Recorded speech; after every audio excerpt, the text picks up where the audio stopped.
All right, welcome back to another episode of Phoenix Edge. This is an RPG podcast. My name's Hat, and then Eric joins us again for this week. Last week he was out with Square Enix. They listened to our podcast, and they just wanted to have Eric there to sit down with Tabata. Did you correct things at Square Enix, Eric? I don't feel the same anymore. Yeah. Well, we'll see. Yeah, sorry about last week, guys. I wasn't able to make it, but I'm definitely good for this week. So, yeah, so we're all good with that. All right. So if you're listening to this podcast on iTunes, the audio-only version, you can find the video version on YouTube. Just search Phoenix Edge RPG Podcast, and vice versa. YouTube, you can find us on iTunes or probably just about any podcatcher that you can download on your phone. If you want to listen to us in the car or whatever, if it's easier. But without further ado, today we're going to be talking about Chrono Trigger. Now, this, I think, is probably one of the most revered RPGs, or at least Japanese RPGs, wouldn't you say? With good reason, it is. Yeah. I said it on the last FF15 episode, I believe, but I'll just go out and say it already. It is definitely my most favorite, if that's even the way you say it, my favorite RPG ever made. Yeah, it's weird how much this game resonates with people. I've seen people that said, hey, I'm not really into turn-based games. I'm not really into they appreciate Final Fantasy games, but that's not really their thing. But for some reason, they still put Chrono Trigger in their top 3, even though they primarily like action games or shooter games. It's pretty crazy how well it resonates with just about everybody.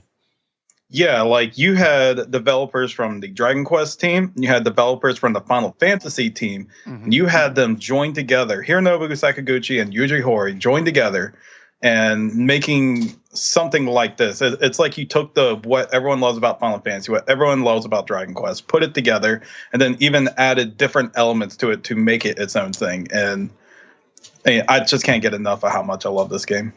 Yeah, I just recently did a playthrough of the game again, right? Because I played it before, I loved it, but I hadn't played it in a couple of probably 2 or 3 years, and I just wanted to play it again to see if it resonated with me as much on this playthrough. Because on my last playthrough, I was just like, wow, this game blew me away. I didn't expect it to. It was my first time playing all the way through, and I just loved it. And I thought, maybe I'll have a different opinion on the second playthrough. Maybe on the second playthrough, I would see some of the warts that I overlooked before. And I did find some areas of criticism, but honestly, I was looking pretty hard. And I think if you look at any game that hard, you're going to find something. So, but there were areas I found with criticism, but in general, it's still I was like, wow, this game's amazing. Even on for a Super Nintendo game, it's probably one of the top RPGs on that system. And I would argue that it does many things much better than a lot of games even today, Yeah, I can definitely point out some flaws with Chrono Trigger easily, but the one thing is that there's no such thing as a perfect product. So you have to decide with yourself how much does the positive outweigh the negatives. And with Chrono Trigger, the positives just overwhelmingly outweigh the negatives. And the game is just so ridiculously good that anything that you think is just wrong, in my opinion, anything that you just find anything remotely wrong with it just can easily be brushed aside or overlooked, because the experience itself is so great that just stuff like that just doesn't really matter as much. Yeah, I would argue that I think the second half of the game is probably, at least for me, I found much that's when I started getting that magical feeling I got when I completed the game. It's that second half of the game that I think I really enjoy the most. The first half of the game, there's a few parts in the game that I really enjoyed, but the first half of the game, and I know I'm being kind of broad here, but I think the first half is not quite as good as the second half. Would you agree with that, or? It's building up towards the second. I will say one thing about the story is that you're kind of wondering what's going on, like what your main objective is. It kind of feels like you're going through it episodically until you get to the future where you discover where Lavos destroys the world in 1999. So that's when you have your set goal. And usually I have criticisms about that. Like Persona 5 to me felt like it took forever to get to where the main goal of getting the group together was. Right. And that because of that, it kept feeling episodic. And Chrono Trigger was kind of like that to an extent. But the problem is, I'm not sorry, the problem. But the good thing about Chrono Trigger is that like everything was just so interesting and like interesting, charming. I like the characters. There's a certain level of goofiness to it, and that's another thing with Chrono Trigger is it knows how to distinguish itself between being like lighthearted and goofy sometimes to being serious and dark. And the first half just kind of emphasizes more on the, the fun, adventurous aspect of it. And then the second half is when you start getting a little bit more into the lore of the world and things start getting a little darker and things like that. And because of that, the main story of getting to Lavos is being developed a lot more. And that's probably why you feel like the second half is developing a lot more than the first half. Well, I think, yeah, for sure. I think as the game builds, you start to realize that I think one of the genius aspects of Chrono Trigger's story and just the whole mechanic or the way the world's built is like there's actual repercussions for your actions. Like, and it's not like most of them you can go back and kind of like either it's a plot reason, so it's supposed to happen that way, or there's some side quests at the end where you can kind of fix some wrongs that were happening in some characters' lives.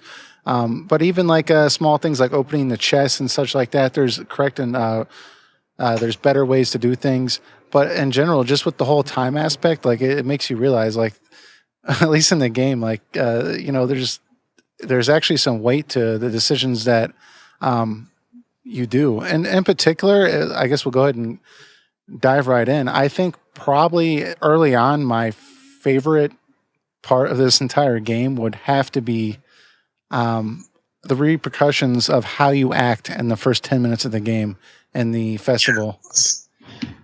Yes, I absolutely agree with you. Yeah, like honestly, the second playthrough, like I actually forgot about that for a moment, and I was like running around. I was like, oh, I know I can go here to the robot, and like I can sit there and like grind and get like money. And I'm like, oh, dude, let me just eat this piece of meat that's sitting on here. Like this is like what? Oh, it keeps refreshing, it keeps replenishing my health, And I'm just like running around doing all this stuff.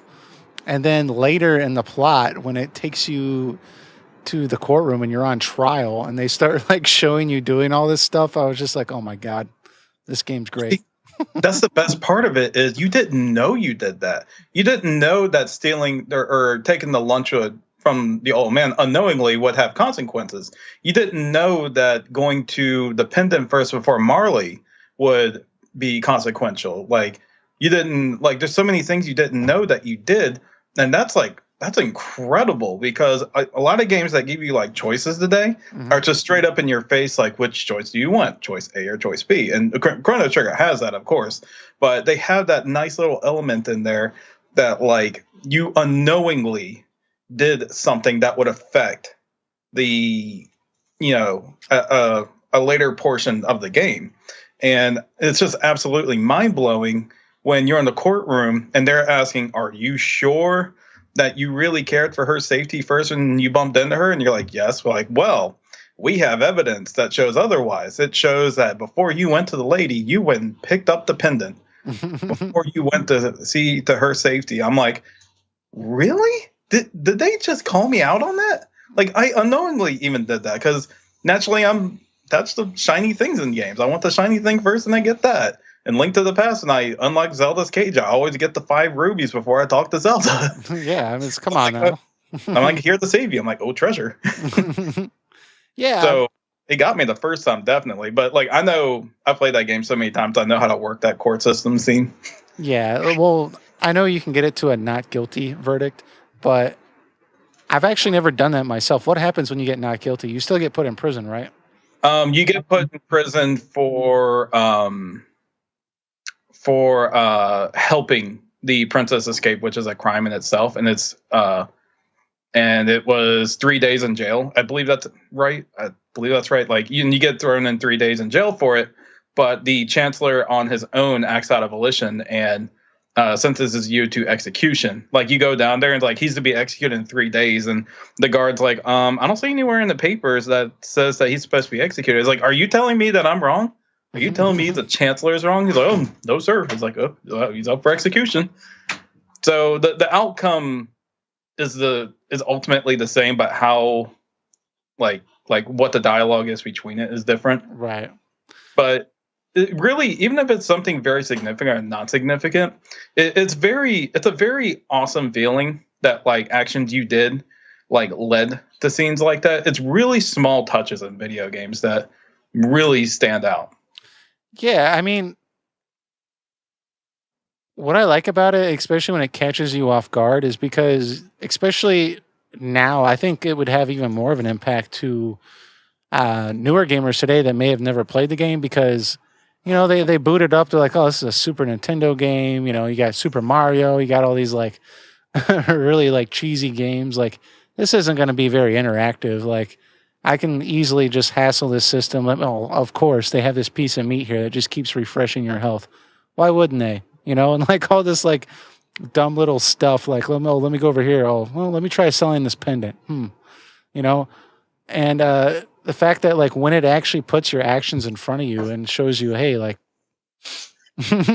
like we're aware of what you did. Like there are repercussions for that. I don't know. It just really made it a much more immersive experience, Mm-hmm.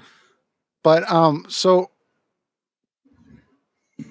I've heard some people. I just wanted to get that part out there that I really enjoyed while it was on my head. But and a little more general sense, I think the biggest criticism of the story that I've heard is to some people they felt like the story was too simple, and quite frankly, I don't know what they're talking about. It's not Final Fantasy 13 complicated, like with the lore, but I mean, it's not like there's a lot of characters, there's a lot of moving parts, like I don't think it's like that simple or like the way some people make it. Would you agree with that or?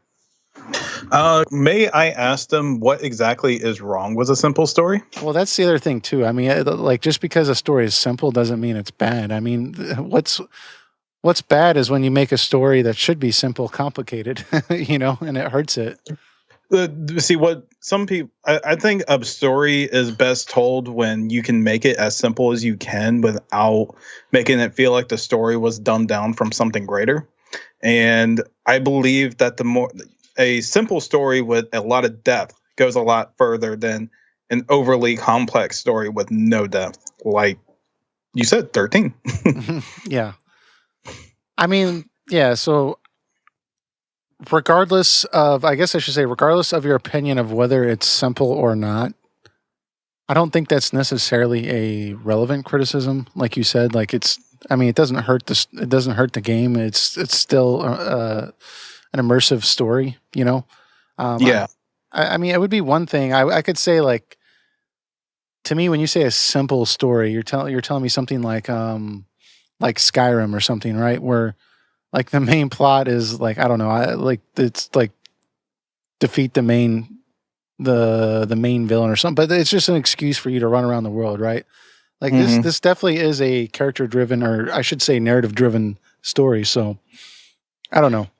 I think if I rephrase myself, I think it would be like, despite if the story is simple or complex, it's all about how well it's executed and how easy it is to understand. Sure. I think goes a really long way with that, because I mean, I'm cool with both simple and complex stories, but as long as it makes sense and it's easy to follow and it builds up and works itself up like it should, instead of trying to throw it all in your face at once or make you read data logs. Right. After something happens to understand it, I think that's what good storytelling is. So it doesn't have to be simple, it doesn't have to be complex. It just needs to be good. Sure. Yeah, exactly. I mean, I'm not gonna lie. There are if I had to criticize a story at all, I would say that sometimes when new characters join your party, there's a degree of familiarity that comes with the situation that seems odd to me, but you get over it pretty quickly. But for example, when Frog joins your party, and then you travel to the end of time, he just shows up and it's like like there's no like, oh my god, what is this place? Um, he's just there. But I mean, there's like that happens, but like that it's not like that type of stuff happens all the time. You know. And the other great thing about the story, honestly, really is the pacing. The pacing is extremely well done. A lot of times in RPGs, especially at the time, there are times where you felt like you needed to stop and grind some for a bit. Not so much Square Enix games, like not Square Enix, Square Soft games like Final Fantasy 4, 5, and 6. But like other games, like did have grinding aspects to it. And Chrono Trigger, you can really go through that game without grinding at all, and you can make it through just fine. And because of that, it's easier to follow along with the story because you're not like grinding to yourself and then right afterwards going like, oh wait, what was I supposed to do again? Where was I supposed to go? Who was I talking to? It's like it's very straightforward, and on top of that, it's very focused. It's like everything. Like I know I'm kind of copying Pro Jared on this, but he is absolutely correct when he says this. And just paraphrasing him is that like the story is always focused on defeating Lavos. Everything you do in that game is like in the mindset of defeating Lavos. You're not doing some random pickup quest for someone to the side. I mean, every person you're helping you are helping them, but you are ultimately helping yourself beat Lavos. And because of that, your goal never seems to stray away. And that's that's just doing an incredible job in keeping focus on the story. That's another great aspect of it. Well, I do like with the story that you're pretty much given an idea pretty early on what your end game goal is going to be, right? It's kind of like I feel like Final Fantasy X, for example, did this as well. Like you knew your end game goal and like what pretty much like what you're going to be doing towards the end of the game. It's just from getting the beginning of the game to the end of the game is where all the unexpected stuff happens, right? That's where the mystery is. It's the mystery is in the way the characters develop, the places you go. It's not so much like what's going to happen at the end, right? I mean, I remember thinking like the whole like my first playthrough, I was thinking, how do you pronounce it? Is it Magus or Magus or Magus? I'm not going to tell people how to pronounce it. I'm just going to say how I pronounce it. Okay. It's Magus. Magus. Okay, that's how I say it too. It's kind of weird with these games because you say them in your head all the time, but you're not sure if you're saying it right. So I'm gonna say Magus too. So I remember thinking the first time I played it, like I thought he was the villain the whole time, and he kind of was. Yeah, he kind of was. But I mean, like I like how like it kind of spun it around on like, well, no, actually, like I was trying to basically. I want to destroy Lavos. Like that's not what you expected, right? The whole time you thought, well, he created Lavos and then he was trying to do all these evil things with it. But in reality, I believe he was trying to gather enough power to destroy it, right? Because he was angry. Isn't that right? Yes. He had to. He basically started the war to get enough energy to summon Lavos and then kill Lavos himself. Which was the goal. Like his goal, like he was doing an end to justify the means type of approach, right? To it. So his intentions weren't like his intentions were very selfish, but he was ultimately trying to destroy Lavos and rid him from the world. And I don't know. I'm just theorizing here a bit. Maybe it's just a way of him thinking that if he defeat Lavos, he would find a way to make it back home to Scala. Right. His sister. That is his sister, right? Yeah, Scala is his older sister. Okay. Yeah, I mean, I guess what caught me off guard with that, which I enjoyed, was well, let me back up first. Typically with a lot of like because I'm going to compare this game a lot to other Final Fantasies because it was supposed to be a Final Fantasy at one point. Typically with other Final Fantasy games, and I'm just speaking here, I know you know this. A lot of times they'll do the like whole like villain at the last moment. At the last moment, ends up not being like the real villain, right? They end up shoehorning some like new evil villain in there, and it like seems awkward. It's kind of forced, but it's the end of the game, so it's kind of like whatever. I liked thinking that he was going to be like basically the end all be all like final boss or close. I kind of figured he was going to be the secondary final boss, and I don't know. Once I found out the reasons why he was doing what he was doing, he wasn't quite as evil as I thought he was. He was still pretty bad, but he wasn't like I don't know. I was caught off guard by it, so I don't know. I enjoyed that part.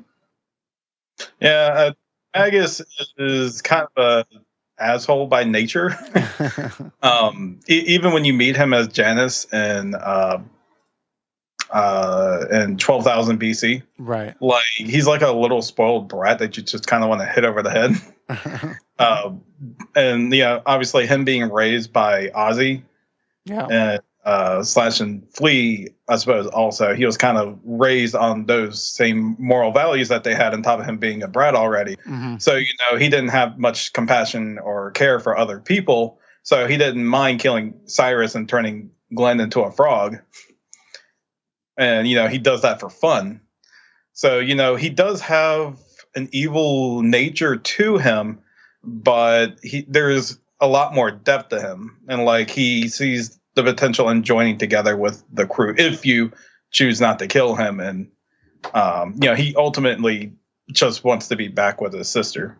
And if you play the DS version, they actually dive a little further into that. Mm-hmm. With there's a special side quest for Magus after you if you get him in your party, right?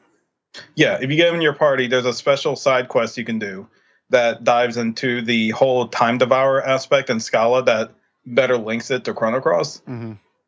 I definitely at least recommend, if you don't have the DS version, to look that up, because it's very fascinating to look at, and I do think it does somewhat tie it to Chrono Cross better. Sure. Mm-hmm. Yeah, I mean, basically what I'm saying is Magus isn't a very good person by nature, but he does have a lot of depth to him and a lot of understanding of who he is. Yeah, exactly. I mean, the game pitches him as at first it's just like some stereotypical stock villain, like, oh, of course he's the bad guy, he's evil. Why is he doing everything he's doing? Oh, it's because he's evil, And like you said, he has a lot more depth. The first time you played the game, did you get him in your party, or did you decide to fight him? I decided not to fight him. I did. I'm trying to go back to when I was way younger when I first played this. I was like 7 or 8 when I first played it. Oh wow! But I tried to do the good moral thing of not killing him, and then when I walk away, I seriously didn't know, because there wasn't guides or anything to tell you back then. Right. It's like he comes and he joins your party. I'm like, no way. And it was really cool. I immediately replaced someone in my party with him, and it was just so cool having someone like him. And really, I still think he's my favorite character in that game. So even if I don't really have a good comp to put him in, it's like I'm trying to make it work. Yeah. I think the first time I played it, I actually lucked out and got him to join the party, just because I think he asked, or you get the chance to fight him. And I was just remembering the first time I fought him, and I was like, dude, that was such a pain. I barely made it through, so I was just like, no, absolutely not. And when he joined my party... What's that? With Frog alone. Yeah, and I was just like, when he joined the party, I was like, just... What? I did not expect that. That was really, really cool change of events. I think that's one thing I really like about this game, is it's honestly continues to surprise you with some of the things that occur in the plot. So when we're starting the game off, it starts by building the world that you're supposed to be basically Magus is the evil guy. You travel to 600 AD. You do that whole thing where you find out that Marley or Marl is the princess and all that stuff. But they don't find out about Lavos until you get to 2300 AD. Now, personally, that's my least favorite part of the game. What do you like? What were your thoughts with the 2300 AD area in general? I think it did a good job setting up, showing you what the consequences are if you fail to defeat Lavos. Like, obviously, you didn't know about him before then, but like, you're kind of asking yourself, where are we right now? What era is it? Where do we stumble ourselves onto? Why are these people all homeless and hungry? And then you find out, and then it's a good setup to what you find out later, that Lavos, a creature from 1999 AD, or who popped up in 1999 AD, came out and just completely destroyed the world. And, obviously that's something that you want to prevent, but, you have the power to go through time. And it's like, you feel like you're the only one who can prevent this. And I think it builds up and setups well for that. I think maybe the execution,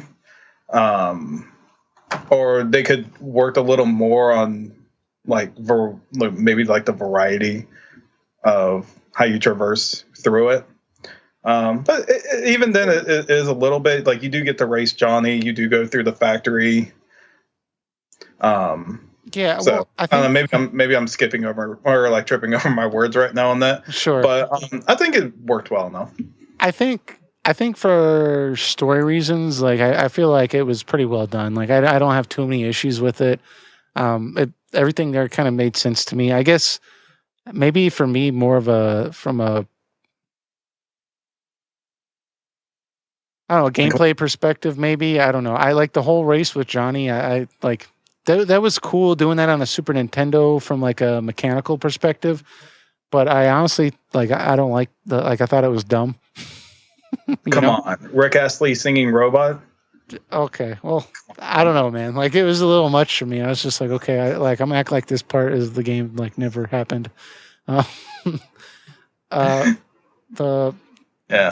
whole traveling in the sewer thing where you have to unlock the switch and there's a note in the back. I always mess that up, and I'm trying to find where the switch is. The whole chasing down the rat thing, that was really annoying. Yes, Crawley's domain.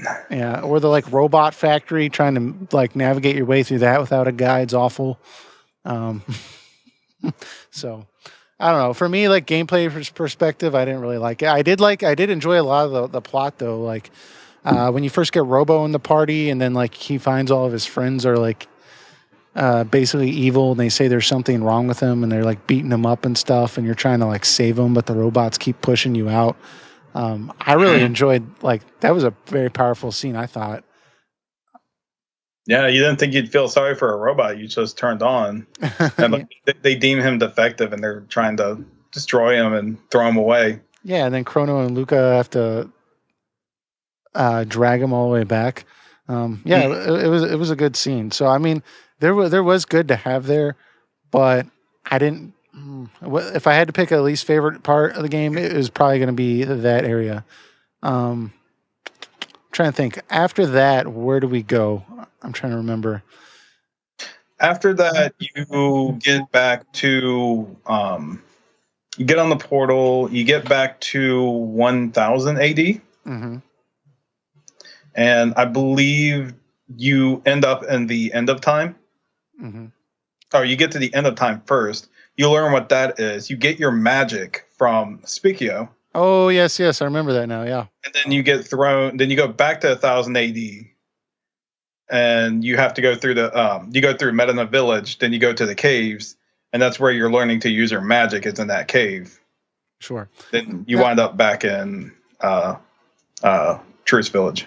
One thing now that we're talking about or at least you brought up the end of time, that reminds me, one thing I did find kind of annoying in the first half of the game I hate some of the places where you have to go to get into like the gate, get the gate to open up in the first half of the game is so annoying. Like when you're in 600 AD, I think you have to go through Truce Canyon all the way at the top to get into the gate at certain parts.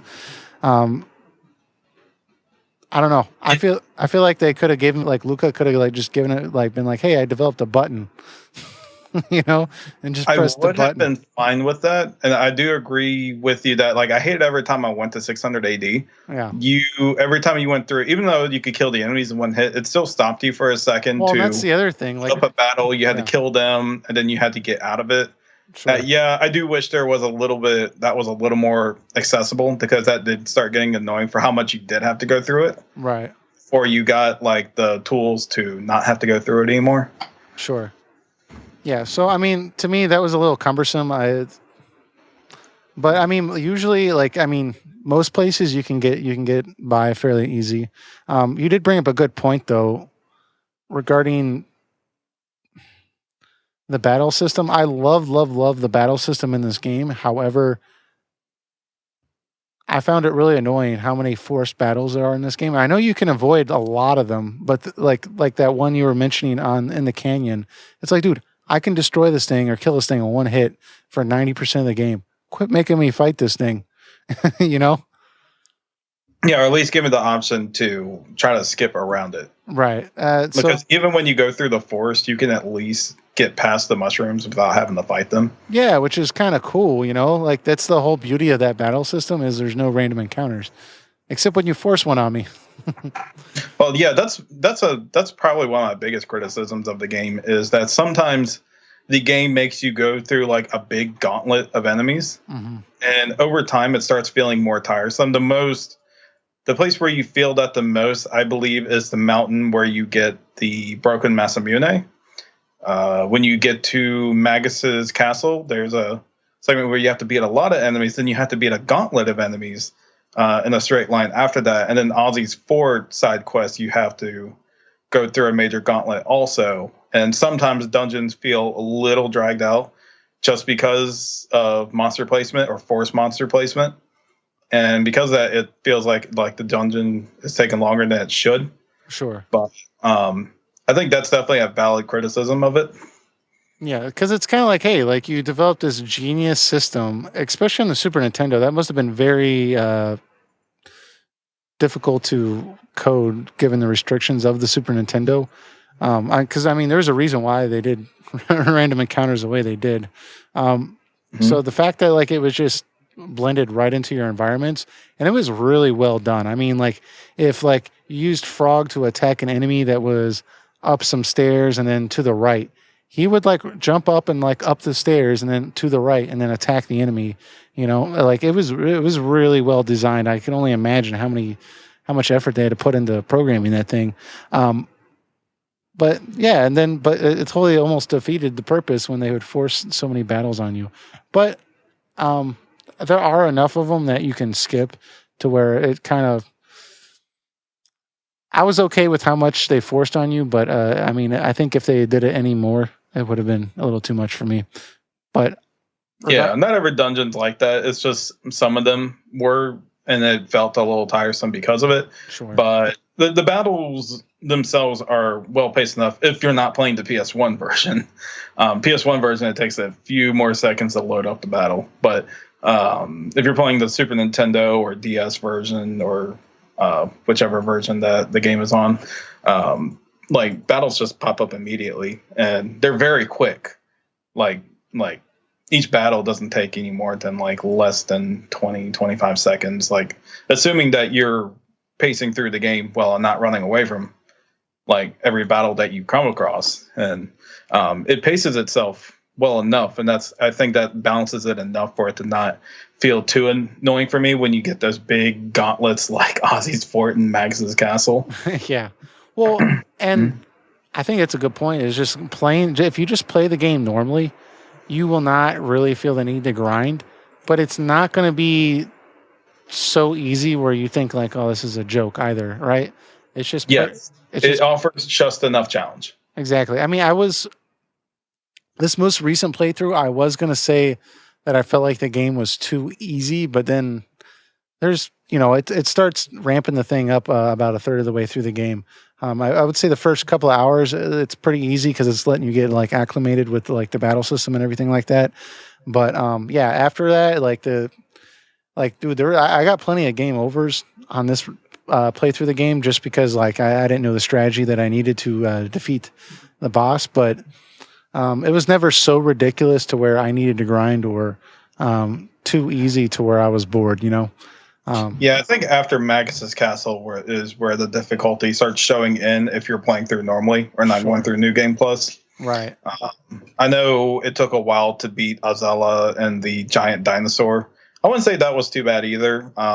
12,000 BC is definitely where, like, when you have to like fight the twin golems and stuff like that, that was a major pain to beat. Yeah, well, I think I really like the whole, like everything about 12,000 BC in general. But yeah, just like almost any like boss battle and that time frame is almost always guaranteed to be like preposterous. Especially on your first time playthrough. And I like to play. Do you play games on wait or do you play them on active? I used to be a wait player, but I play them on active now.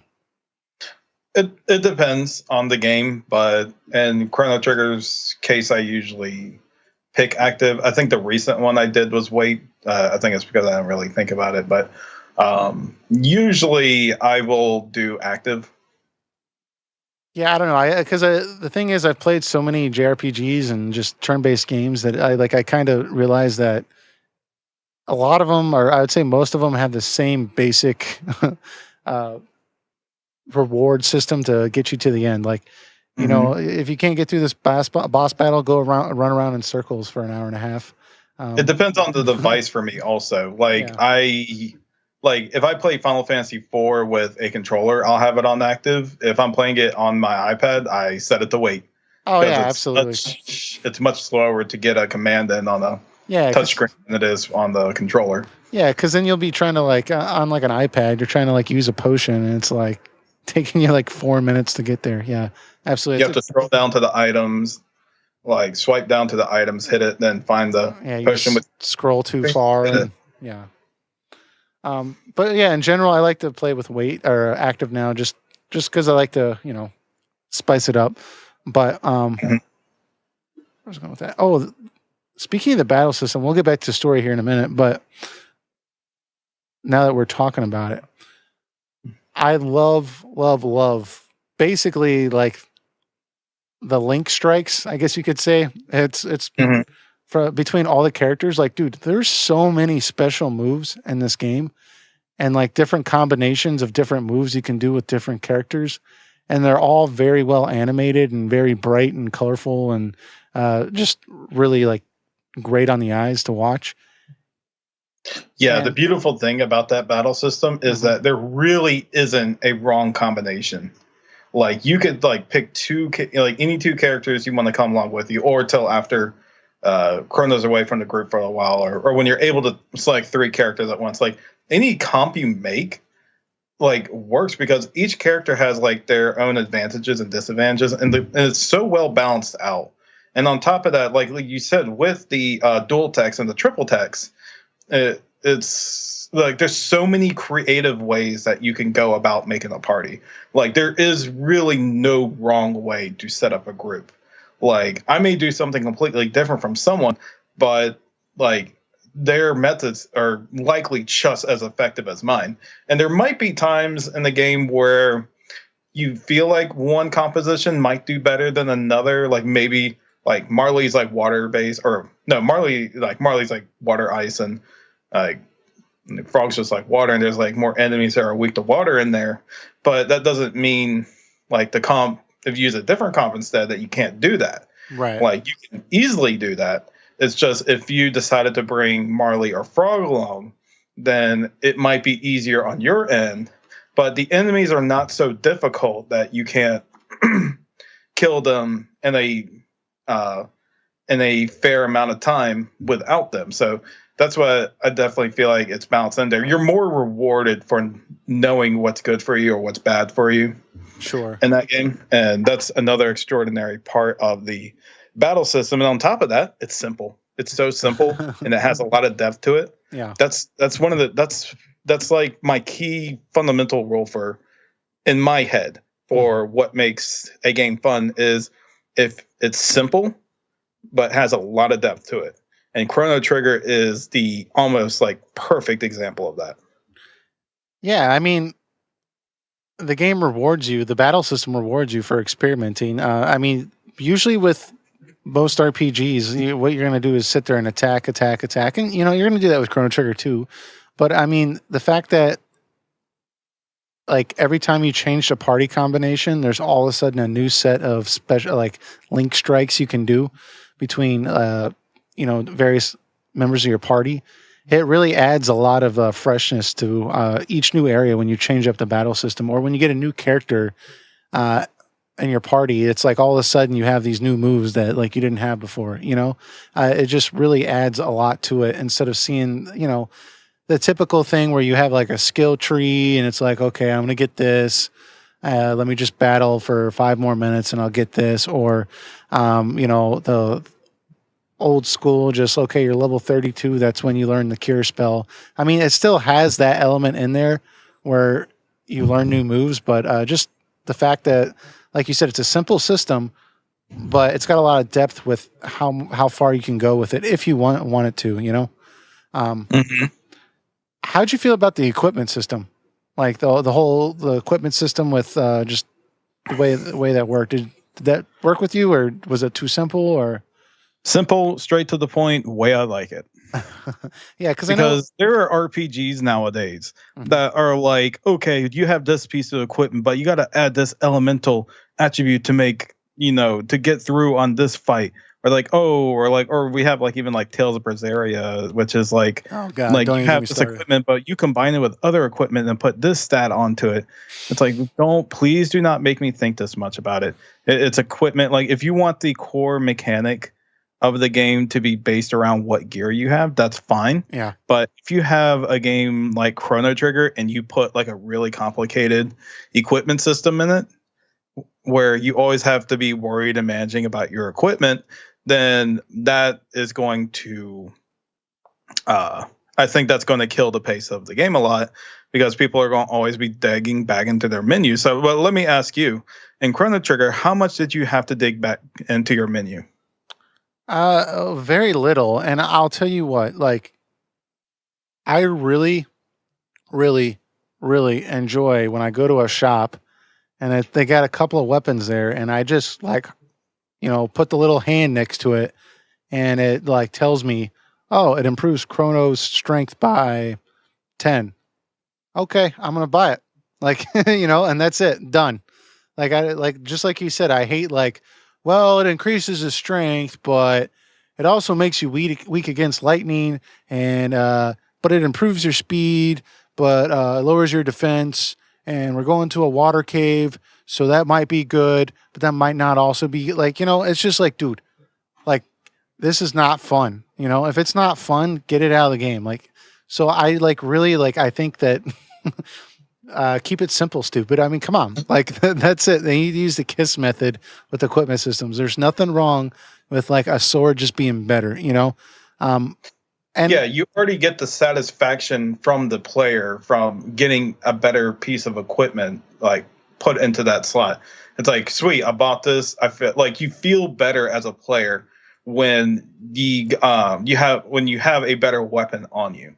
Sure. Like the it's done. Because if you try to make it even more than that, which is fine if you want to, I'm not going to call out a company for doing it, but I think on a general sense, though, it creates a level of tedium when you decide to add systems within systems when you're just trying to get through the game.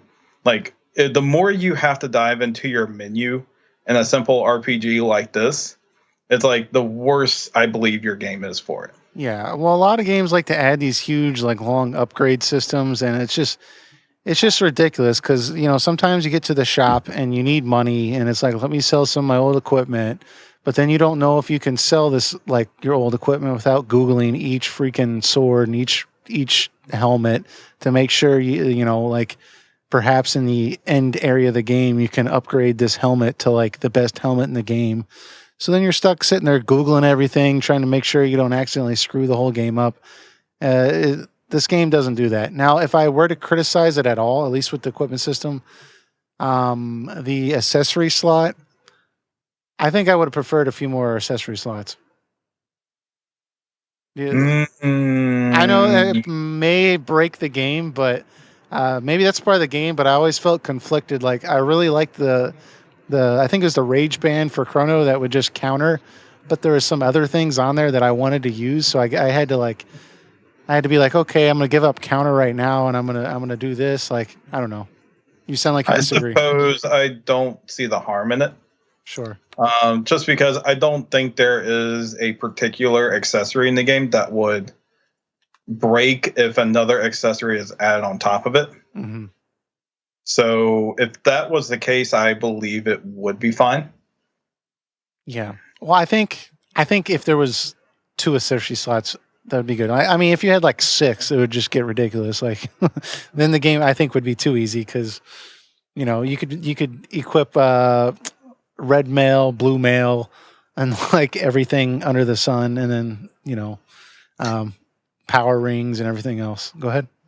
The good thing is if you don't need like some tutorial to tell you how the menu system is done. Like I've not met a person yet that has a general idea of RPGs who like needed some time to understand what worked. It's like, okay, this is equipment.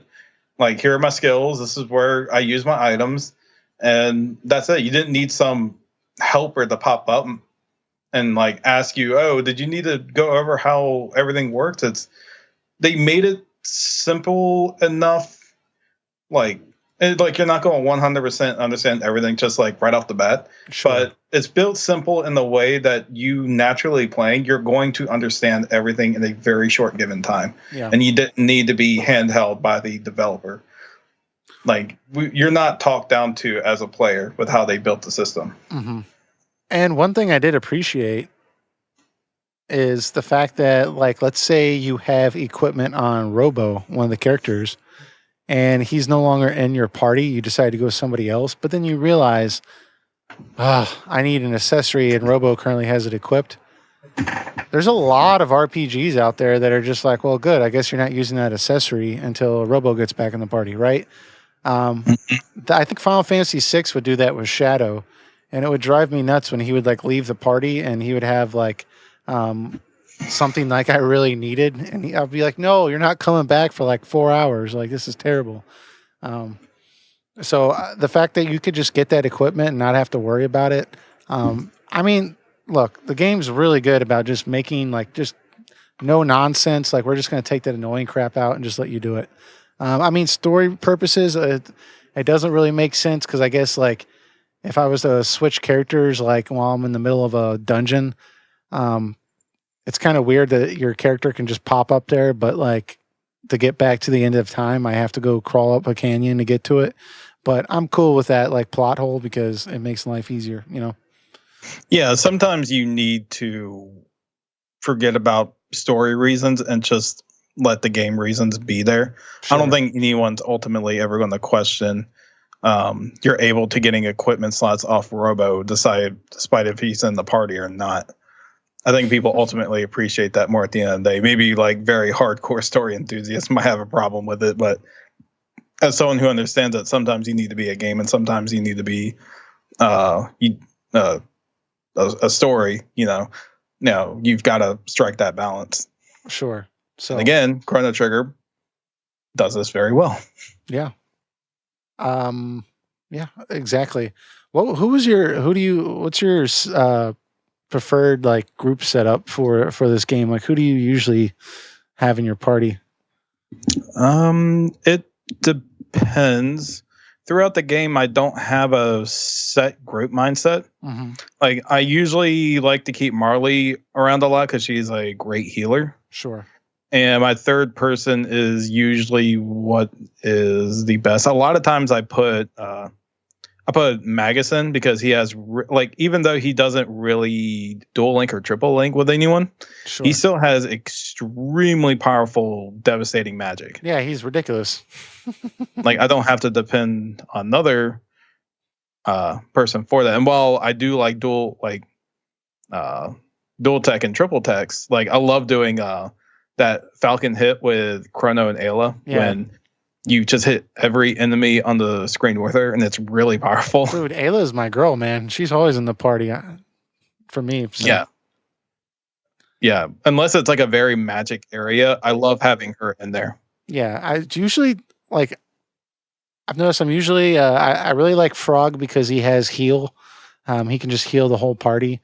Just add a little bit of HP there. Like I just spam that in the middle of battle, and then Ayla with the Falcon hit with Chrono, like it's just gold for me.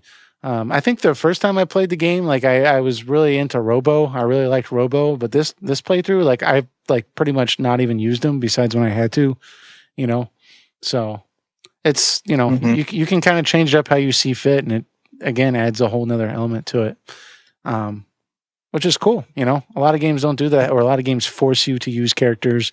So it's really cool. I was thinking of Final Fantasy 13 with forcing you to use characters, but we'll cover that at some point. But we'll definitely cover that at some point. Probably in the near future. You think I take all my hits on 15? Oh, 13's next. It's got some issues, a lot of them. But anyways, where were we with the story? We're still pretty early into it, but basically, I think we were saying after 2300 AD. You got to go, I think, to 1000 AD and get the beef jerky and hand it to that general, right? Is that right? When you get to, I believe when you get to 1000 AD, you learn from, you actually learn from the boss in the cave before you get thrown back to Triss Village in 1000 AD is that, like, if Magus was still here, then he would have destroyed you all. And I believe he, like, mentions somewhere, like he attempted to summon Lavo, so that gives your group the idea that you need to go back to 600 AD, where Magus was, and they believe that Magus was the one who summoned Lavos, who comes years later after him. So you decide to help the troops in the war, and then down the line you find out that the only way to beat Magus is with the Masamune, and then you go to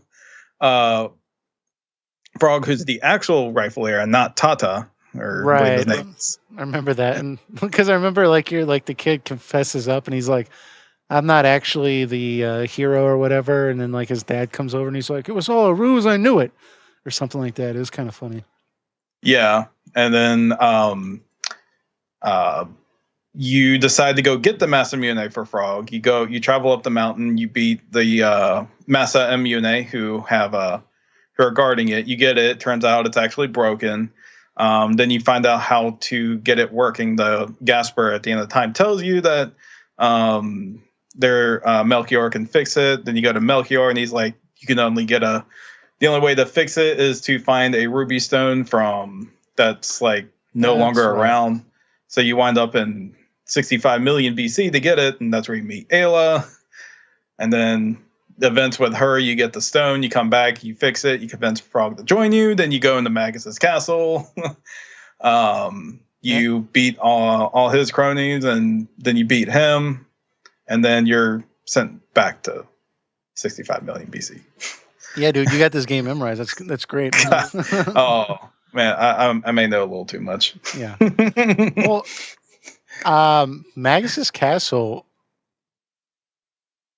I know you're talking about the battles there. It was kind of a lot, but I really liked how like the spirits or whatever, or mystics or whatever would take the form of people you know. I thought that was kind of cool. Oh yeah, the atmosphere and the trials you go through are great. Mm-hmm. Just like I said, there were just those moments that it felt like it took too long to get between those parts. Sure. But what was in there was still great. Like the atmosphere was like really spooky, and like it felt like it built up to Magus very well. Yeah. I mean, yeah, I enjoyed that. It was kind of chilling when like people like you run into Chrono's mom, and she's just like, "Oh, this is what you've been doing this whole time.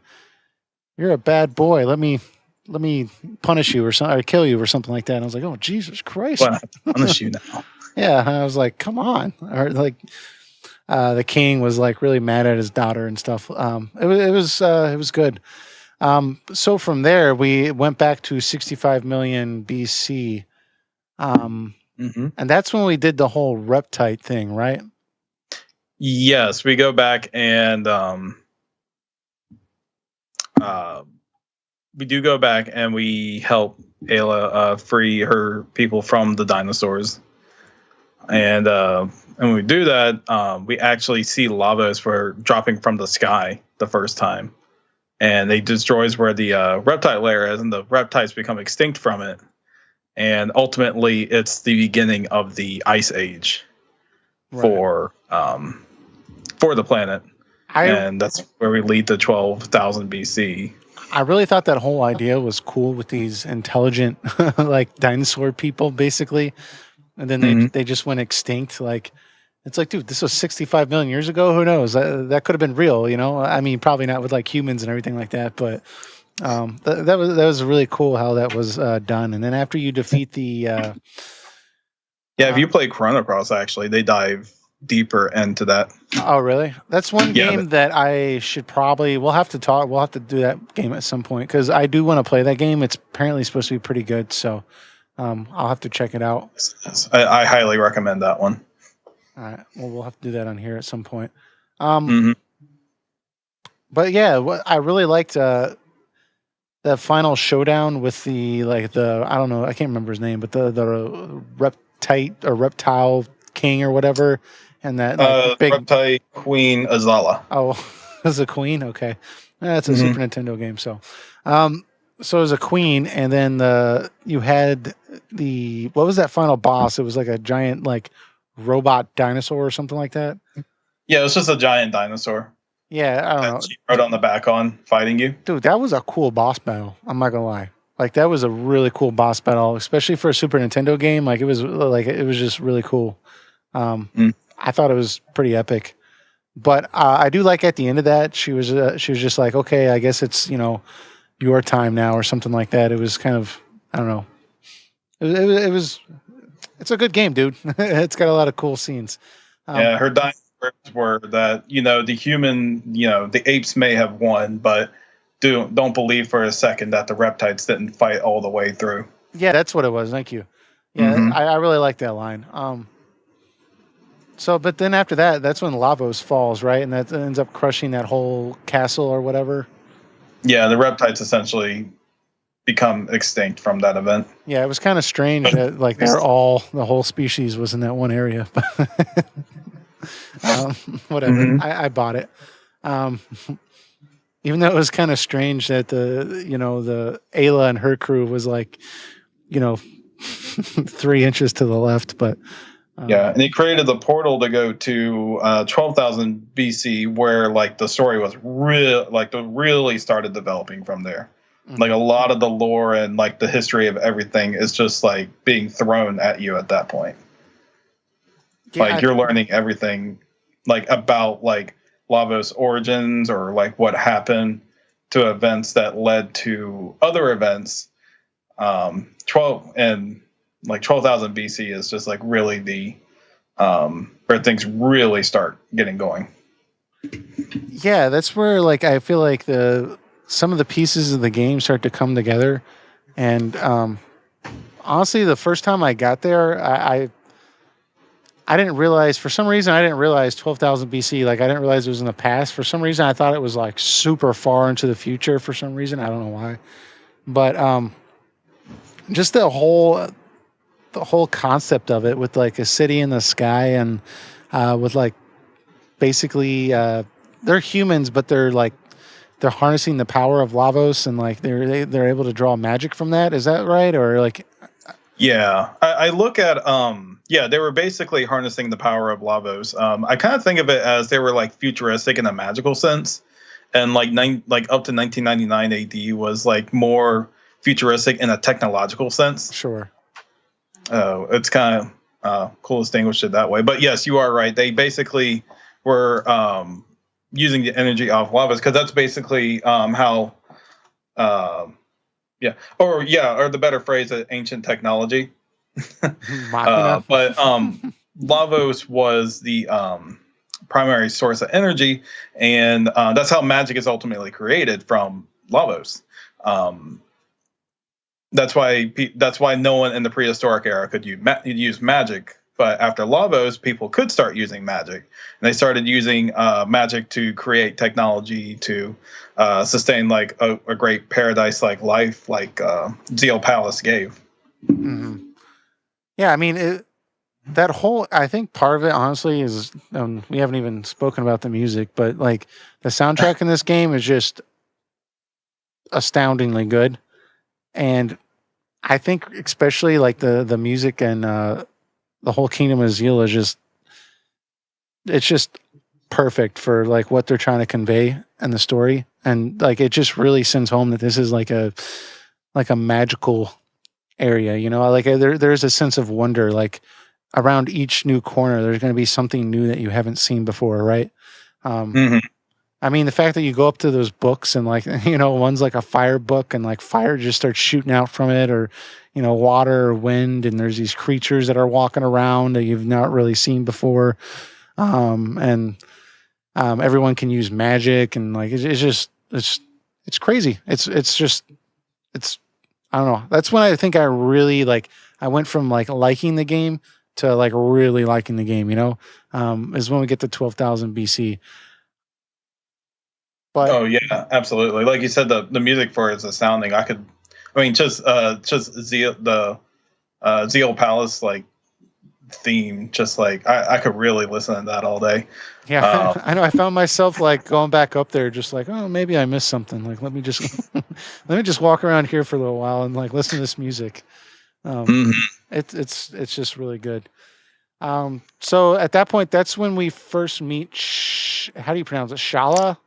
Scala. And I say Scala, and I say Janus. Janus. Okay. Janus and Scala. Janus is Magus when he was a little boy before he gets sent in time to 600 AD. Now, at what point did you pick that up? Because I guess I didn't pick that up until they actually revealed it, which would make sense. But I didn't until it became obviously clear. Mm-hmm. I think there are hints there to that are more apparent when you play through it again, but I think most people don't get the connection till it's more straightforward. Like when Magus like just straight out says like, that was me. And they give his origin of how he got thrown into the time portal, and like he comes out and like Ozzy finds him. Yeah, it's I was just fixing something real quick. Yeah. Yeah, there's a lot of characters that come into play in 12,000 BC that you've either seen at some point or like, for example, Janus, you said was Magus. You eventually run into, how do you pronounce it? Melchior? Is that how you say it? Melchior? Melchior? Okay. Mm-hmm. You run into him in 12,000 BC as well. The old man in the end of time, you also run into him, right, when he was younger. Yeah, there were all three gurus, and they're like a reference to the three wise men in the Bible, Melchior, Gaspar, and Balthazar. Sure, we're all like prophets in 12,000 BC. I believe that. Yeah, I believe they're like prophets in some form. Mm-hmm. And during that event, they're all Janus. Them three are all thrown, and I believe Scala is also, but Scala is I don't 100% remember. Like I think she was like thrown and like integrated with like Lavos in some way. Right, because Magus has to go or he's trying to save her, right? That's something that he's like that's part of his motivation is to save his older sister. So I really like Yeah. I really liked He- her character. Go ahead. Yeah, he disguises himself as a prophet, and he's trying to prevent the events that happen in the first place. And he believes that your team is going to screw it up, like how they screwed up his plans to awaken Lavos. Mm-hmm. So he goes out of his way to try to get rid of you. And then, like, just because Scala asked him to, because, you know, it's his sister and all, Right. he decides to not kill them and just sends them back through the time portal. Yeah. So you see that level of compassion that, I mean, you don't know it's Magus, but after you find out it's Magus, it's, you sense the compassion that he actually has there. Sure. Yeah, I mean the whole area is just really well done. So I'm trying to remember. After that, where do we go from there? After that, we get Because at some point we get the epoch or whatever, the time machine, right? So I think Yeah. the way that works is Scala is forced to seal the gate, and they send you back to 65 million BC, and then at that point you have to go find the epoch, right, to get back to 12,000 BC. Is that right? correct. You go back to the end of time, and he hints that there's a hint that, like, in 2300 AD, that's where Balthasar got thrown into, or like in that era. And then you travel to the future again, and you go through like the sewers, and you go and you find Balthasar's place, and it turns out like his entire life work was working on the epic.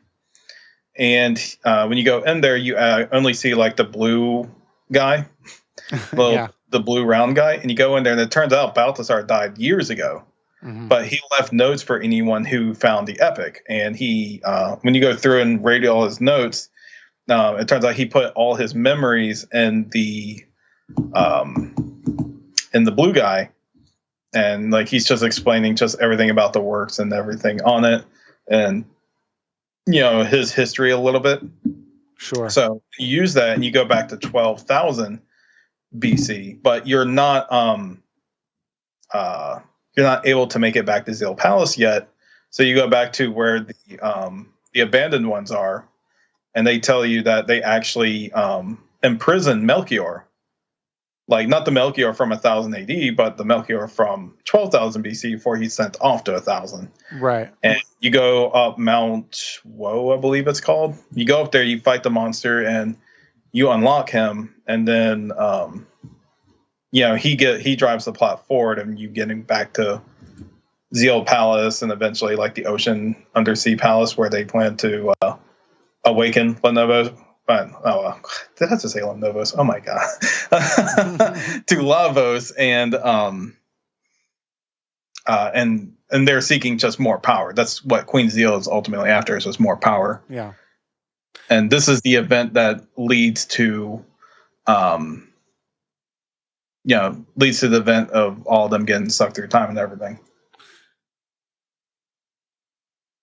Yeah, and I think around this time, that's when like Chrono actually dies, right?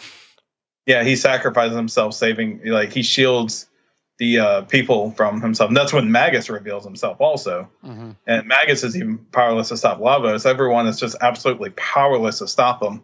And like Chrono just shields away, so they all get away. And like everyone said that Chrono is gone.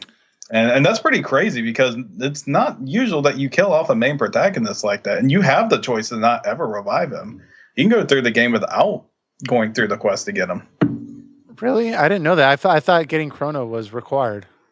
No, it is required. You can continue the story without him. Wow, so you can beat the whole game without reviving Chrono. That's wild. What? How many endings are in this game now? Now I'm thinking about it. I think with the DS version, I think I could be wrong. I think there's roughly 16 endings. That's crazy. And they're gotten through like very wacky, weird methods. Sure. Have you actually played it without reviving Chrono? Yes, I have. They actually, I believe, at least I know the PlayStation version and DS version have have it where it shows you what endings you have obtained. Mhm. And one of the endings is beating Lavos without reviving Chrono. That's pretty wild. I didn't know that. Learned something new. That's pretty crazy. Well, just in general, though, like you are right. That is like a crazy thing they did with the plot because that's not general. Most games, most narrative-driven games, especially Final Fantasy games, they're not going to kill the main character like unless it's like the very end of the game, right? Like, I mean, there's been some other Final Fantasies where like the main character arguably died, depending on how you look at it. But it's always been like at the end of the game. It's never been like you're like, oh, okay, well, I guess how do we carry forward now? Like, this was the main character, like he was kind of calling all the shots, and now he's not here. Now we're traveling around with somebody we thought was our enemy. If you brought him into your party, you're traveling around with a frog, uh, a princess, an inventor, and some girl from like the 65 million years ago. I mean, things are a little shot, so. I mean, it's pretty crazy. I have seen some theory videos on the idea that like that was supposed to be like Chrono was supposed to be like Jesus Christ, like sacrificing himself. I don't know if I buy that or there's not. a game theory video of how Chrono Trigger is actually retelling many stories of the Bible. Mm-hmm. Like even the story, or like even Lavos has similarities to the story of Wormwood in the Bible. Where it's a launching star from a long time ago that hit the Earth. I can't really explain the story on top of my head, but that's what's theorized to be based off.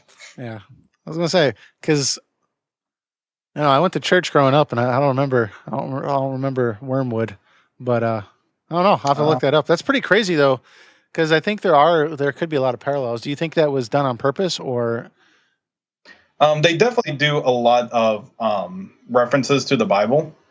So I don't know if they intentionally were trying to recreate the stories of the Bible, but JRPGs, especially like Final Fantasy and like Chrono Trigger here, like they do like a lot of references back to certain religions like Christianity, Hinduism, Buddhism, places like that.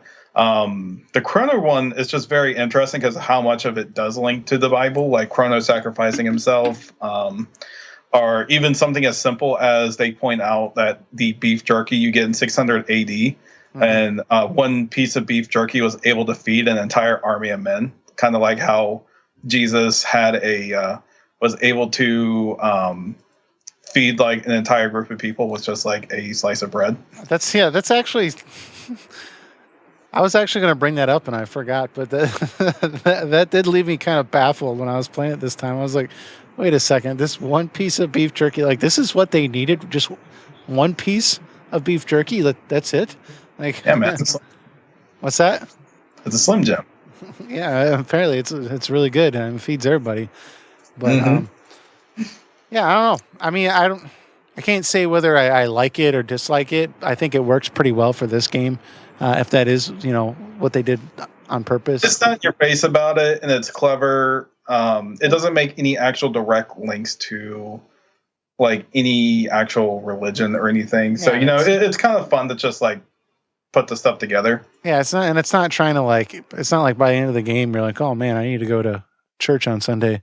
Like, it's not the point of the game isn't to throw something down your throat. So, yeah, and it's all theoretical anyways. It's like no one could actually like point out and criticize it because they don't have any strong evidence on their end besides just some fun things that do connect together. Yeah, and if you think about it, most stories that are told are generally going to be influenced by other things. So, I mean, the fact that they would like emulate certain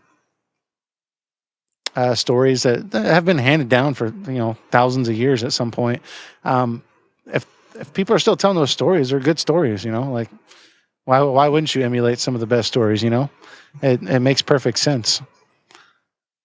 So yeah, like there's only what was it like? There's ultimately only 7 ways to tell a story, or something like that. There's only 7 actual type of stories in this world. So truly nothing is truly original.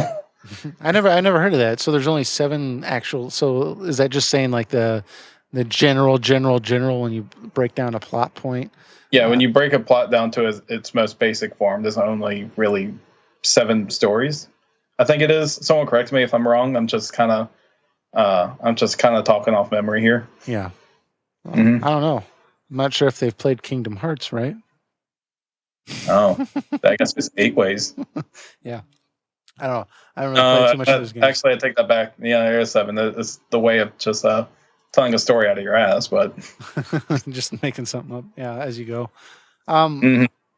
So after Chrono dies, basically after that, unless you play without Chrono till the end, a lot of the game at that point is trying to get Chrono back, right? Yeah, that's the point where everything optional really opens up. You have the option to save or not save Chrono. You have the option to kill or let Magus join you. You have the option to do the side quests that give you the best ending. You have the option to go on how you want to approach Lavos. Like the choices you have are you can go to the bucket at the end of time. That takes you straight to 1999 AD. Yeah. You can take the epic to that time. The other one you can do, which is the ideal way to do it because you get the best ending from it, is you go through the Black Omen final dungeon. And you fight Queen Zeal at the end of it. And after that, you fight Lavos, which is how you get access to the best ending. If you do all the side quests and that. Needless to say, I have not done all the endings. I've only done the best one. So, is there any endings that you have not played at this point? I've done them all. Like a lot of them are kind of silly ones. Like one is like if you do something particular in the prehistoric era, you actually get an ending where the reptiles do rule, and the ending starts the beginning of the game again. But this time instead of them all being human, they're actually all reptiles. So when she's like Chrono, wake up! You actually wake up as Chronos as a dinosaur. Can you play the entire game like that? No, it's just a little gag thing at the end. Okay. Like they just show you that cutscene again, and that's about it. Because I thought you were saying you could play the entire game like that, and I was like, wow, I haven't heard about this. To get the quote unquote best ending of that game, sure, you have to revive Chrono, have Magus in your party, do all the side quests, go through the Black Omen, and that's it. Well. Right, so it's not that difficult. One thing I did appreciate with a lot of the side quests is how meaningful they are. Like they're actually like story driven. I think my favorite is going back and I think it's after you beat the game where you can go back and you can prevent what happened to Luca's mom, right? Yes, that's something that's part of another side quest. So I mean, I don't know. That was like really really moving for me. But it's just I don't know. It was refreshing to actually have side quests that like actually had relevance to the plot. You know. And this is exactly how I love side quests. There don't need to be there doesn't have to be a ton of side quests in a game. Sure. What you can do is make a select few side quests and just make each one of them meaningful, like very meaningful, very in depth, and have something that helps you have a better understanding of the characters that are in your party. And that's exactly what Chrono Trigger does. Like we get a resolution with Marley and her father. We get a resolution with Robo and his purpose in life, and then we get Frog who comes to terms with Cyrus's death, and and then we get fun ones too, like Ozzy's Fort, where Ozzy's trying to run the show with Magus gone, and he's just kind of being a whole klutz about it. Yeah, you get great stuff like that, and it's just each one just feels special in its own way. Sure, and. I mean, even earlier in the game, I mean, there's like little things you can do with they littered the whole mystical chest that you can't open until you charge up the pendant, right? And then all of a sudden you can open those chests. But I mean, you can get even stronger equipment if you charge the chests in 600 AD, but then later you go back at 1000 AD and pick them up.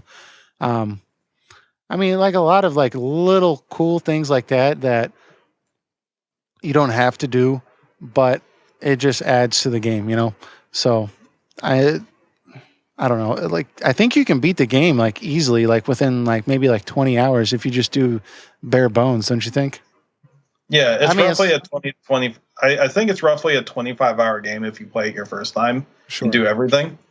If you know it on top of your head, it's about 20 hours. Yeah, and that's obviously assuming you're not doing a speed run or anything like that. But so I mean, I think that's fine, dude. Like I think like the 20 to 25 hours like for this game, it felt appropriate. I know some other games like we talked about, and we're not going to go in huge detail, but because we did 3 episodes about it. But like with Final Fantasy 15, the 19 hours you could technically beat that game in, it felt short, right? It just didn't feel like it was the appropriate length for that story.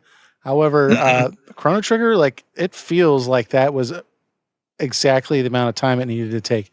I think if they would have added like another 15 to 20 hours onto it of just like, you know, adding like 6 more floors on each dungeon just to like, you know, drag it out for another 20 hours, I think it would have really, really hurt the game, you know? Yeah, I mean, that's the best thing about Chrono Trigger. It doesn't overstay its welcome. It knows what it knows what it needs to tell you in a scene, and it knows where it needs to be, you know, developed or longer and not longer, stuff like that.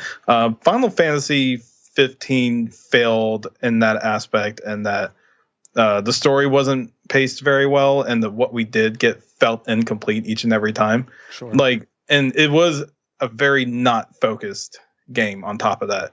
With Chrono Trigger, it may be that the story itself may only be like 15 to 20 hours long, but it's so, the story is just so well contained, and like everything it like just like makes sense, you know, connecting to one another, and it paces itself so well on top of that. It's like a short but sweet story. Yeah, I mean, there's no fluff to it. Like it's like everything you do is meaningful. Everything has an importance to the plot or the importance to like somebody in your party. Like it's not like you're just doing some aimless stuff just because, you know.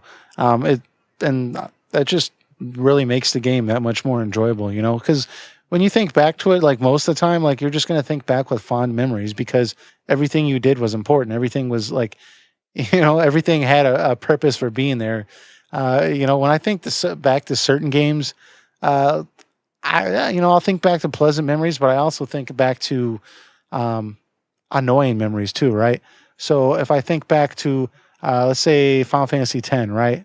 Because it's another Square game. I love that game, but when I think about that game, I can't help but think about those annoying trials where you have to figure out like the puzzles of like every new temple, and they get more and more complicated. Or Final Fantasy 12, like there were some of the ridiculous dungeons they have, like where it's just like mind numbing. Just get me out of here. I mean, like there's plenty of good games with padding in it, but it's amazing when you have a good game and you just take out the padding. It's like it's almost like developers are scared to make that game. They're like, oh no, we need this time limit. It's like no, you don't. Just take out all the padding. If it's a short game, it's a short game. You know, so. Yeah, unfortunately, in the AAA industry nowadays, it's not. People don't find it feasible to be 15 hours anymore. I'd be okay with that, but you know, you have to find ways to make the game feel as long as possible. That's your $60 worth. Well, Chrono Trigger, from what I was reading, was one of the first games, if not I think it was the first to coin New Game Plus, right? That's what I've read in a couple places. From that, but yeah. I know it definitely popularized it. Right. So, yeah, okay. Yeah, I think that's what I was reading. Like, there's some debate on which game ever did the New Game Plus first. However, Chrono Trigger was definitely the first one to call it New Game Plus, I guess. So that's a spot in history in and of itself. Did you ever utilize that feature at all with this game, or? Oh yeah, that's how you get to 16 endings. It's like New Game Plus is a must. Like, because one of the endings you get is if you as soon as you get access to the bucket at the end of time, you fight Lavos immediately. and then you get an ending for beating Lavos like right when you get access to him. Because you can technically fight Lavos right when you get to the end of time. Yeah, like even on your first playthrough. That's what I was reading. I was like, that's crazy. So on New Game Plus, how much of it how much carries over? Just all like everything? Everything carries over except specific unique weapons that are part of the story. Oh wow! So that's like, pretty much like a breeze. Yep, that's pretty sick. I like that a lot. A lot of the purpose of the New Game Plus is to make different choices in the game and see how the game turns out differently, and to obtain all the endings. Yeah, I'm not gonna lie. Usually in many RPGs, I hate when they have multiple endings. I just don't like it. I like the one canon ending, and then like that's it. I don't want like any other possibility of something else happening. For some reason, it usually like dampens the impact of the ending. But with Chrono Trigger, for some reason, it doesn't bother me. That the fact that there's like multiple ways to do it. Maybe it's because the game's like a time traveling story, so it makes sense that you could change things, you know, and make different choices. I don't know. How do you feel about multiple endings, and why don't you think it bothered you at all if it would anyways with Chrono Trigger? It depends entirely on the execution of it. Like, as long as I feel like I have a sense of control and how I can make the ending go, I'm okay with it. I mean, like, I loved Mass Effect 2. Sure. I enjoyed playing that game very much, but I didn't like where I mean, you did have some control over it, but I didn't like how like a certain character I liked died only because I didn't do a certain something beforehand. Right. And because of that, it's fine to do stuff like that. Like if you have like the courtroom scene in Chrono Trigger where it's like a fun little thing like that. But when you have something like that's like detrimental to the game, like what if like Magus, like we had to fight Magus because I didn't know beforehand like a certain choice I had to make for to get him as a party member. And you know, that would have really sucked. I'm like, oh man, I really want him in my party. I'm like, I guess I'm gonna have to play through the entire game again just to change things around so I do get him. Mm-hmm. And you know, on that aspect, I don't like the multiple ending. But with Chrono Trigger, especially with New Game Plus, you have a lot of control of what you can do, and they do pretty much have like a pretty clear, like this is clearly like the canon good ending because we all know like the Reptite one's not the actual ending.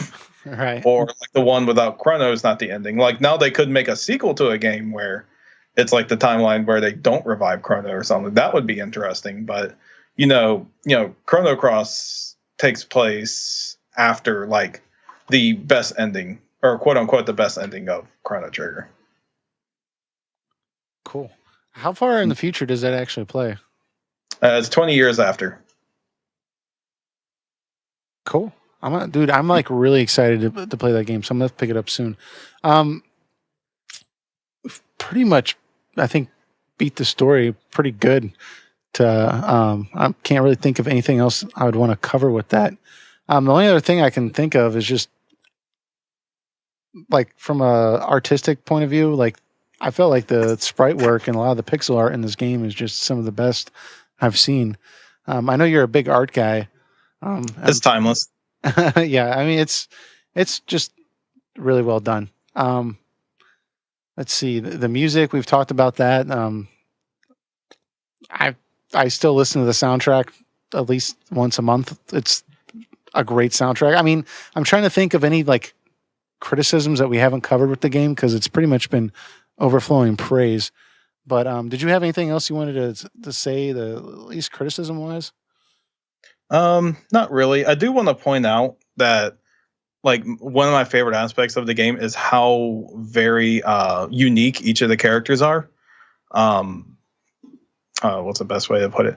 Like, you know how like everyone looks like they're in a boy band in 15 and like they're all wearing like dark clothes and everything like that. Sure. Not like Chrono Trigger. It's like that's what I like about both Chrono Trigger and Final Fantasy IX is that like this isn't like a cast of like all pretty boys and stuff like that. Like it's like you have like a troublemaking teenager, a princess, a nerd, a robot, a prince frog, not a prince frog, a frog knight, a cave woman, an evil magician.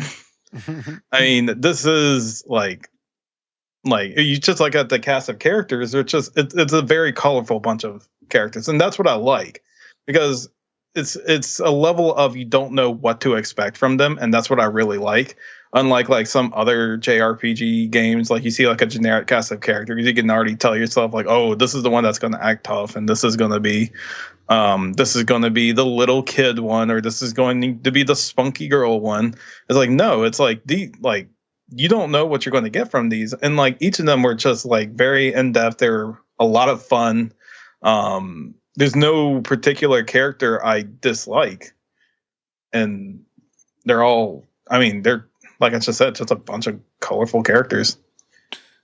Yeah, I mean, honestly, it's just I don't know. It's when people say this is like one of their favorite or one of the best RPGs out there, or at least JRPGs.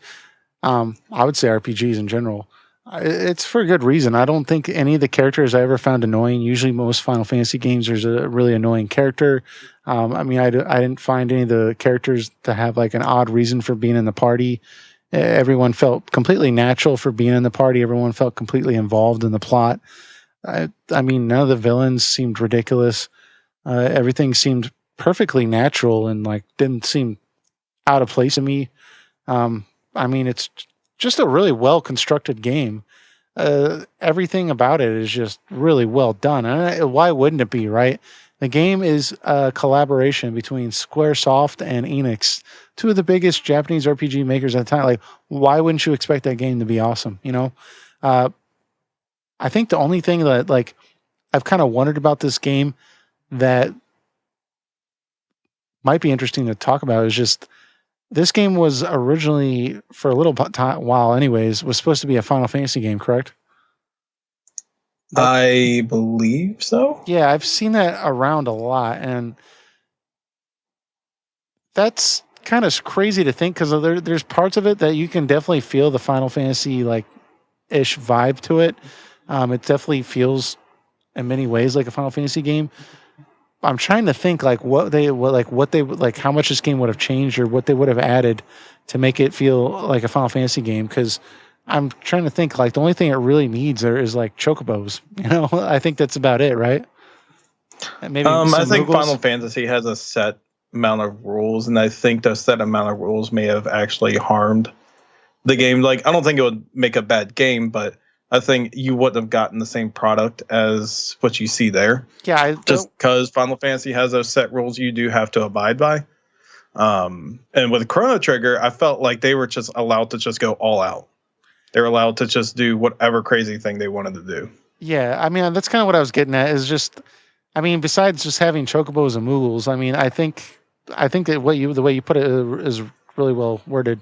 Having a set of rules, because I think most Final Fantasy games they're not going to have as many endings or be so side quest heavy, or even they probably would have dragged the time out because it was going to be a mainline Final Fantasy. They probably would have wanted you to have that like that 35-hour experience. So yeah, I agree with you. I think it probably would have hurt the game in this case. So I'm kind of glad they steered away from that and went the direction they did. So we still got Final Fantasy VI, which was a masterpiece in its own right.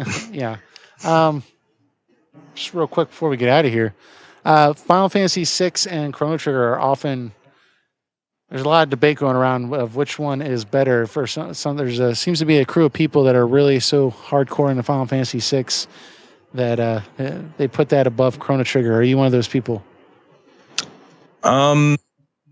I don't think anyone's wrong if they like 6 more than Chrono Trigger. Like both are complete masterpiece games. Sure. I think it boils down to what you personally prefer from a game over another one. Mm-hmm. And I think both Final Fantasy VI and Chrono Trigger do a expert job in accomplishing what they wanted. Yeah. So it's really down to preference. I won't ever argue with someone who says they like 6 more than Chrono Trigger. Sure. But for me personally, what I love in a video game, I think Chrono Trigger like does that for me more. Yeah. I mean, look, I love Final Fantasy VI. That's probably one of my favorite RPGs. However, let's get real here. Chrono Trigger is just I don't know. I find it better in almost every way, but that's just me. But hey, if you're out there and you really like Final Fantasy VI, like Eric said, hey, more power to you if you like it more than Chrono Trigger. But I don't know. I feel like I'm grasping at straws here for any other content. So is there? We'll go ahead and close this off if you have nothing else to say about the game. I mean, it's a great game. It's got a great plot. The artwork's great. The music's great. The characters are great. The battle system's great. The equipment system's great. Everything's great about this game. There's very minor things I had dealing with the story, or just even like I said early in the game, like trying to find the gate. It was kind of a hassle. Forced battles. I mean, outside of that, like there's really not much for me to complain about. So, did you have anything else you wanted to say about this game? I believe I've said everything I need to say at this point. It's a masterpiece. If you haven't picked it up, please do. It's on Super Nintendo, PlayStation 1, DS. It's even on your mobile phone. The definitive version is the DS version because you do get an extra side quest. The localization is better. And I mean, it's cheap. You can get it for $20. It'll work in your 3DS also. The one I prefer you don't play is the PS1 version. It plays perfectly fine if you do want to play that version. The one issue is that the load times are a lot longer to get like in menus or when you start up battles or transition in between areas. So just take note of that if you decide to get that version. But if that's like your only option, then, go ahead and get that one. If you want to play it as classic as you can get, you can get the Super Nintendo version.